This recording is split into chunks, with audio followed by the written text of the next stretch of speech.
So mga Lods, ngayon naman ay pag-uusapan naman natin yung mga plays ng Lakers. Noong nakaraan kasi, naglabas ako ng play ng mga Denver Nuggets. So, ang nangyari, may nag-request. Dahil maraming fans ng Lakers, so pagbibigyan natin. Mga Lods, ang play ng Lakers kasi is actually 5 out lang.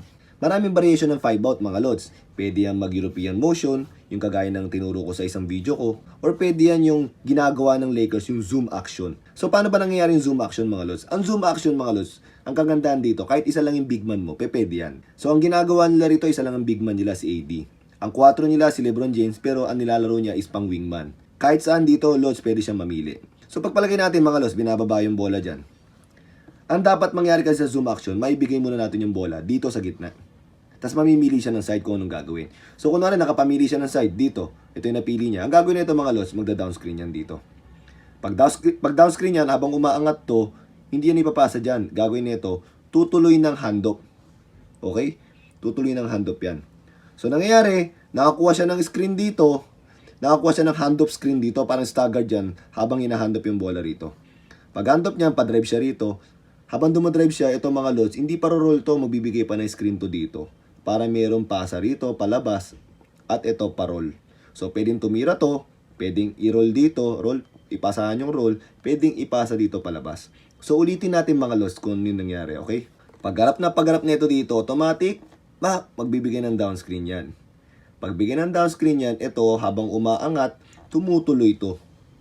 Tapos, magbibigay ng handoff screen, pa-drive. Habang rumoroll to, magbibigay pala ng screen, lalabas to sa labas, tsaka tutuloy mag-roll. Pwedeng tumira, pwedeng ipasa rito, pwedeng ipasa rito. Ngayon, kung wala nangyari dyan, ang gagawin lang niya mga Lods, pwedeng ipasa dito. Okay? Kunwari, pinasa dyan mga Lods. Ang usual yung ginagawa na nila dyan, pag pinasa na dyan, ito, lumalabas na rito. Tapos ito, magpipick and roll na, magko-continuity na, yung tinatawag na European motion. Meron ako sa mga videos niyan. Magkakaroon ng action dito, okay? Tapos, pagpasa rito, another na naman. Pwede silang mag-cut para gawin yung European motion or pwedeng mag-zoom action ulit sila dito. Okay? So, yan yung zoom action na ginagawa nila. Tapos nakita ko mga Lods na talagang zoom action yung pinipilit nilang gawin. One time kasi, nag-side inbound si Austin Rivers. Tapos nandito si AD, nandito si LeBron James, Russell, tapos yung isang big man. So, ang ginawa nila rito mga Lods, kunwari magbibigay ng screen to, biglang lumabas to. Pinasa yung bola. Ngayon, pag angat ni LeBron James dito, kunwari magbibigay ulit ng screen kay AD. Pero ito habang bumababa ito, biglang tumalikod siya, dito siya nagbigay ng screen. Ito lumabas na. Ang ginawa nito again, screen, biglang ito, may handoff dito.